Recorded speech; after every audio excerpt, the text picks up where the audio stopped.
Hey everyone, welcome to r/Tales from Tech Support, where we get to have a little chuckle at the technologically disadvantaged, like me. I'm Uncle Reddit, and have I got a story for you, in which we learn why a customer can't reboot their own device. Warning, long but possibly worth it. This happened a few years ago when I was still new enough for stuff like this to surprise me. Me equals me, WTFC equals what the F customer. After a call in which I determined that the root cause of a customer's issues can be fixed by them rebooting their wall-mounted equipment. So I'll need you to go and reboot your fiber optic unit. Do you know where it's located within your house? What the F customer? Yeah, it's in my basement, but I can't do that. I'm going to need you to send someone to do it for me. I don't argue this, as customers can indeed have physical disabilities which would make it dangerous or impossible for them to access wall-mounted equipment, or equipment access via a staircase. However, I still need to inquire as to why they're unable to do so. Me. That's okay. I can certainly arrange for someone to come and do that for you, but can you explain why you can't do so yourself? Customer. So, I can't go into the basement right now. Me. Sure, but is this because of a physical reason or because the basement is inaccessible or... Customer. It's more sort of a health reason? Me. Can you be a bit more specific? Customer. Well, there's a skunk in my basement, sort of living there.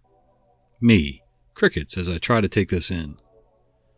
Oh, a skunk. So you can't go down there because of a skunk? Customer. Sounded relieved at how understanding I'm being. Exactly. So obviously I can't go down there, so you need to send a repair person. Me. No, I can't do that. I can't ask a repair person to go into a basement where there's a skunk. You need to call animal control or trap it yourself, and then you can reboot it yourself. Or we can send someone to do it. Customer. Oh, I can't do that. Animal control will kill it. Me. I think they'll just rehome them, but either way, we aren't going into your basement until the skunk is gone. Customer. But my internet and TV won't work until I reboot it. So you're saying you won't come out and fix my services? Me. I'm saying that until the skunk is gone, no one is entering your basement. And if they do enter it and the skunk is still there, they're going to leave immediately. Customer. Well, I guess I'll just have to wait till spring then. They usually leave by spring. Me thinking, usually? Oh, good luck with that, and thanks for calling.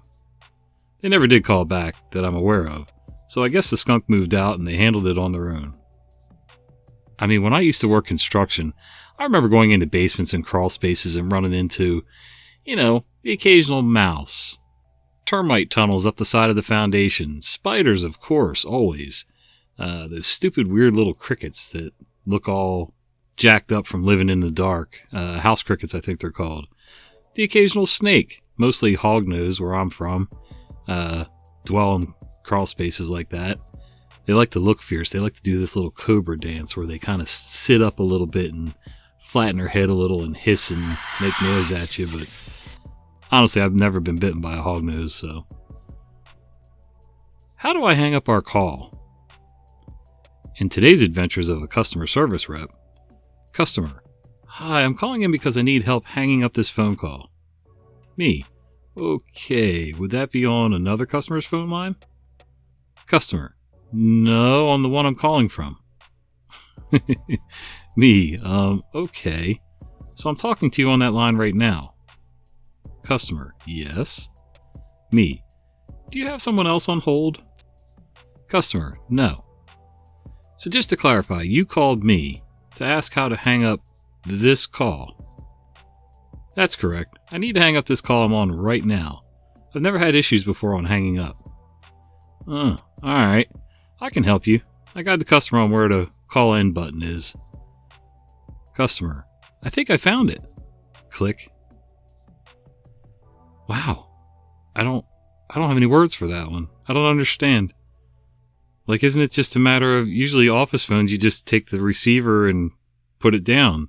If you're on speaker, you can just pick the receiver up and put it back down, and then that hangs up the call. Or, like the text showed, they have a end call button. I'm confused. What's the point of a wired mouse if my laptop already has one of those? Older lady thinks reality is based on what she wants. Working a side gig during COVID and came across a gem of a client. This lady sounded to be in her 50s or 60s. She had bought a new laptop but didn't like the look of the touchpad, so she bought an external wireless mouse to use instead. Fair enough. Well, I asked if her mouse came with a little Bluetooth receiver. She confirmed that it did. I asked if she had plugged it in. She had not. Okay, good, this'll be easy, I figure. I tell her to plug it in and tell me what prompts she sees. She sighs angrily to herself, and after a few seconds she tells me nothing came up.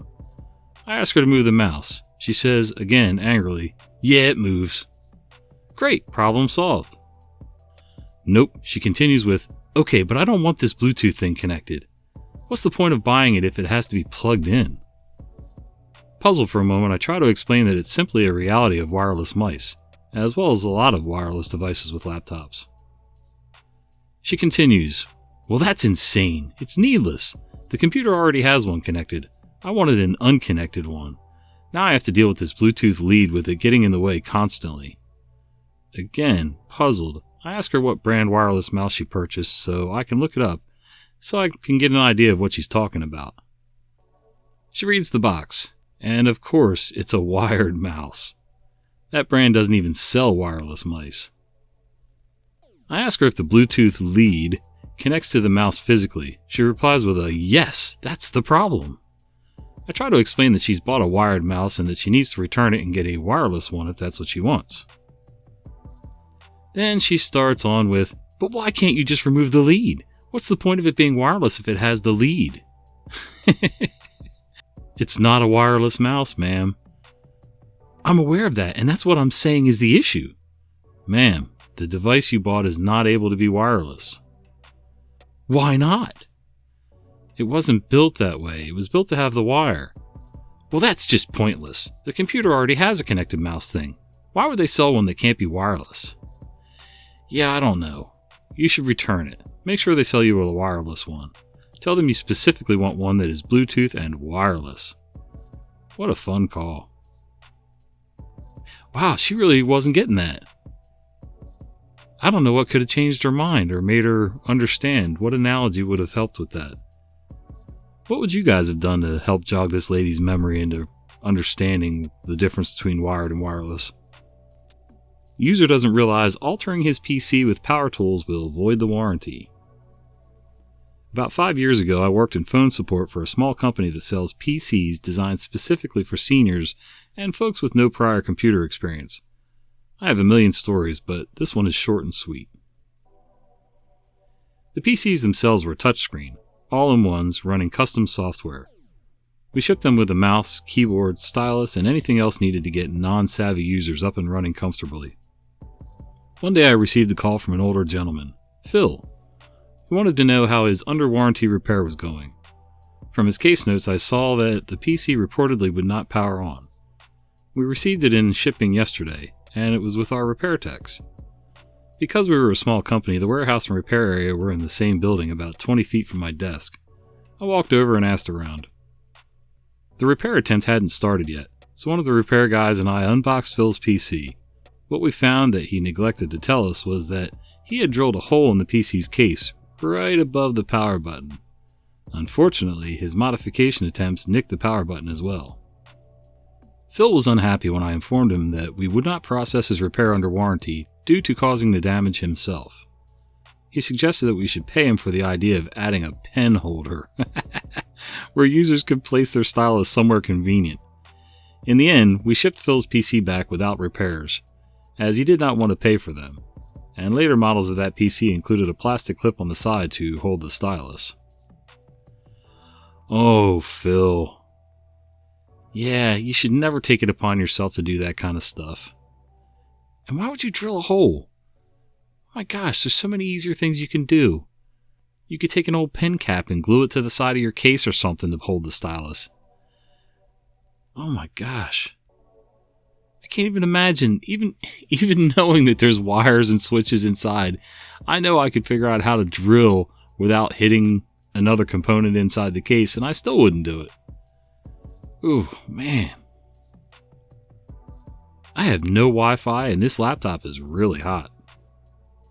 Longtime lurker, loved this subreddit and stumbled upon something last week that I figure I should share. The players, bro, my brother, a natural enemy to all things electronic, however, not tech illiterate. Me, family and friend tech support starting in the early 2000s. Bro is not known for treating his computers well. Every single one he's graced with his touch has had something go wrong with it. Spilled drinks, broken charge ports, viruses, cracked screens, hard disk fault, which he swears wasn't caused by physical means. I digress. This problem in particular, though, I don't think is his fault. Bro's laptop was running hot, like almost giving you first-degree burns hot. He decided to ignore this problem and continue using it, until one day he booted it up, and he had no Wi-Fi. Strange. Well, this particular machine is an HP, and it's shipped with a suite of diagnostic tools. So on his own accord, he ran every troubleshooter and diagnostic tool he could find, but they all came up empty. I even coached him through a Windows reinstall over the phone after he got sick of HP's UIs, but that didn't fix any of his problems either. Well, the HP bloat went away. The laptop has an Ethernet port, so he was happy enough continuing to use the laptop via 50-foot Cat6 tethered to the router. So we figured, okay, this laptop just runs hot, and you have internet now, so problem solved. Problem solved indeed. Until the day one of his couch naps was interrupted by a fire in his loins. Said laptop was running super hot now. Definitely worse than before. Well, out of pure spite, that laptop got replaced with a pre-built gaming desktop, and was set aside and forgotten about, until somehow I came into ownership of it when I opened a box in my closet and found it. I quickly was reminded of the heating issue, much to the dismay of the first 3 fingers on my right hand, and diagnosed it as a simple clogged vent/fan. So I emptied about a quarter can of compressed air into every orifice I could find. Satisfied with the amount of dust and debris expelled onto my kitchen table, I proceeded to try and diagnose the Wi-Fi problem. There's no option to connect to a wireless network. Strange. Device Manager shows only one Ethernet adapter listed, no mention of the Wi-Fi adapter. Also strange. Maybe some drivers are missing due to the Windows refresh? This laptop has laid dormant for a few years, so I decided to patch into my switch and let Windows Update do its thing for a few hours. A few hours and reboots later, no Wi-Fi. Maybe HP upped its diagnostic tool game. A few more hours of loading HP's tools and running them. Nothing.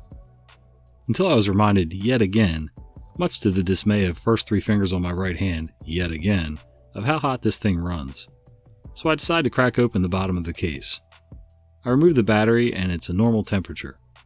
However, the heat issue is coming from a plate just below the battery. I flip it open and what do I find? A Wi-Fi card that looks like a forgotten s'more surrounded by brown scorch marks. This thing got so hot it desoldered the antenna connections from the board. It cooked the sticker off the back and it reeks of, I have expelled all my magic smoke, I am no more. Well, there's your problem. $12 on Amazon and 2 days later, I have a working laptop with no overheating issue. I also have Wi-Fi. Thanks for the free laptop, bro. I don't know if he took ownership just because he found it in a box in his closet, or if he ended up asking his brother if he could have it. I don't know, but I think if I didn't ask first, I would feel guilty after getting it fixed for $12 and not at least giving the brother the opportunity to take it back. What do you guys think? What would you do? When the sales team missed the most fundamental requirement. I used to work for an IT company that was famous for being big and for being blue. As a team, we designed, installed, and maintained banking solutions. We had a separate sales team who roamed the world drumming up contracts, with the sole goal of earning their commissions. The very idea that they might need some technical guidance during the process never occurred to them, with the result that we were often stitched up with delivering the impossible. This is the tale of one of the more spectacular stitch-ups that got dumped on us. A regional bank in China had decided to expand its services to some of the more rural communities to support the rapidly growing economy. They had built their first new branch, building in an outlying farming village, and our sales team had got us the contract to kit it out with everything needed to run the business: hardware, network, software, etc. The requirements were dropped on us to design, deliver, and install, and for once it looked like the dream contract. It was a blank canvas where we could put together a fully integrated turnkey solution. We were just given the requirements: number of teller stations, expected transaction volumes and growth, application services needed, data interfaces to the remote central systems, and security requirements. We designed the perfect solution, put together the shopping list, and arranged for everything to be shipped out to China. We then waited for a call from the bank to say everything had arrived, so we could send out a small team to set it all up for them. A few weeks later, the call came, and 3 lucky team members were selected for an all-expense-paid trip of a lifetime to China, many days of thankless hard grind and the absolute back of beyond. The first few days are spent unboxing everything, putting devices where they need to go, laying network cables, and generally bolting everything together. Partway through the 3rd day there, our hardware man steps out of the little closet where he had been setting up the local server, holding a UPS in his hand, and wanders up to the local manager. Manager, you're looking confused. Is there a problem? Hardware guy, not really. I was just wondering where I should plug this in. Manager, what do you mean plug it in? You do know there's no electricity supply in this village. Oh my god. Hardware guy. Actually, he said rather more than 3 dots. The word sales team figured somewhere in his response, along with several words beginning with F, S, and B. So our team all trooped back home again while the bank sourced and installed a large generator and put in a load of cabling, all of which took many weeks. But at least all went well the second time around, and much later than scheduled. We got their diesel-powered bank branch up and running. Yeah, I'm pretty sure that's one of the first things you want to check for. I mean, I know we take it for granted. As Americans, I can't speak for other countries, but as an American, I tend to take things like electricity for granted. You know, I figure I'm going to go somewhere and find electricity, even though I know in my heart of hearts that that's just not always the case. When I was a teenager, long time ago, we would go hunting up in Maine for a week every fall. And the first trip there, we went to this cabin. Well, I'm thinking, okay, cabin in the woods, whatever. We pull in, and my dad says, okay, the first thing we got to do is get firewood to start a fire for heat. And then we have to light the refrigerator. Light the refrigerator? It was a propane refrigerator. I mean, I'm kind of shocked that we had a refrigerator at all, considering when this cabin was built, you could barely get there with a vehicle, let alone on foot. So yeah, moral of the story, we shouldn't assume things, kids. Customer support made a mistake. The client ended the call extremely happy. I used to work for a call center company, and our account was a prepaid cell phone company. Let's call cell phone. As a general customer support and as a tech support. At the time of the story, I was new and it was my very first job. Please keep in mind that this happened like 10 plus years ago and some details may have been omitted. The company trained us for around 1 month, IIRC, and then allowed us to take actual calls for 1 week with our trainer and QC at our beck and call if we had any calls that doesn't follow the script. The training took a while because cell phone also handles a charity cell phone service, CCS from here on, for people who are in need, mostly old or poor people. We were told the government pays for the service, so the training basically was about learning the different policies and procedures of cell phone and CCS. This story is not what happened to me, but my fellow new employee. We were trained by batch. Anyway, this co-trainee of mine got a call from a client of the CCS.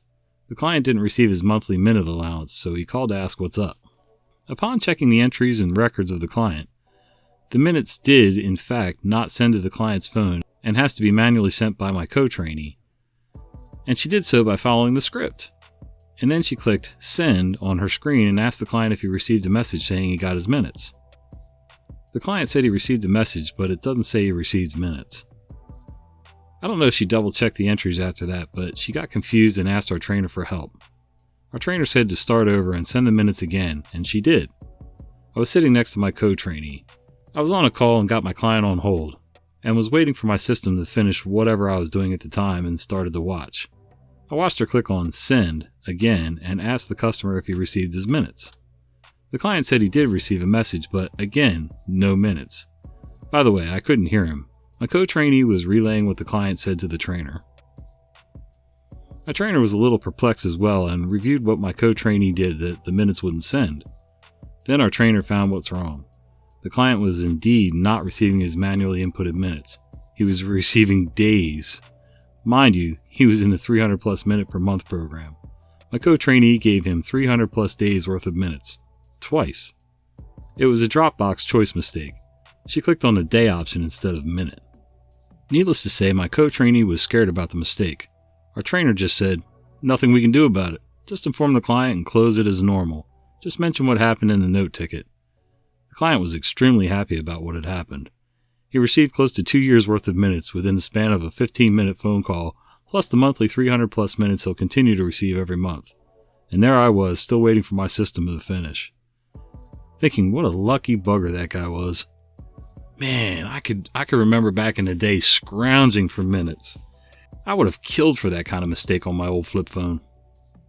Work just keeps on surprising me. Quick intro. I work at a small hospital in the middle of nowhere. Yay! A user flagged me down in the hallway earlier this week, complaining a computer wouldn't start up for them. They led me into a back office that I'd never been in before. I didn't even know it was an office. And showed me their dead computer. The Windows 95 splash screen The Windows 95 splash screen stared back at me from an equally ancient monitor. Well, that's a relic. User. I booted it up yesterday and it's been like this ever since. I can't get to the desktop. I told the user it was dead and pretty much unsalvageable. There was much gnashing of teeth because there were important files on there. Their boss got involved. Then my boss got involved. A very circular conversation went on and on and on. My boss's final decision: remove the old beast from the hospital, rip out its hard drive, and put it out of its misery. Our department SLA states we don't support anything that's over so many years old. I borrowed a cart, loaded both the computer and monitor on it, while the user glared at me, and brought it back to the IT office to show off to my coworkers. They were amazed that old relic had been missed in our multiple sweeps of the buildings. Wait, what office? Where was it hiding? This job just keeps on surprising me. Hey man, I've seen some ancient hardware running around this town where I live. People have one set up as some kind of a little makeshift server, and it's just been running and running and running. It's kind of like an old car though, if you run it for so long and then you shut off, that's probably what's going to kill it. But honestly, I wouldn't have taken that thing anywhere. I would have taken it out of that office for sure, but I wouldn't have thrown it away. I kind of dig some vintage equipment. Well, thanks for hanging out with me today, guys. If you've enjoyed this content, do me a favor. Can you consider giving us a thumbs up, subscribing to the channel, and maybe click on that little bell icon so you don't miss the fat guy with the beard telling you stories. See ya!